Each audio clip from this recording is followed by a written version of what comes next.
Hi guys! Kain tayo. Ito naman yung ginawa kong imbento. Jelly with cake. Diba yummy? Tingnan nyo. Bismillah. Lalagyan natin doon ng masarap na cake. Masarap na jelly. Tingnan nyo guys. Yummy, yummy.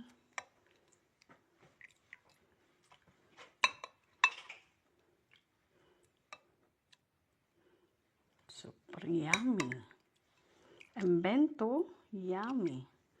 Tikman nga kung anong lasa.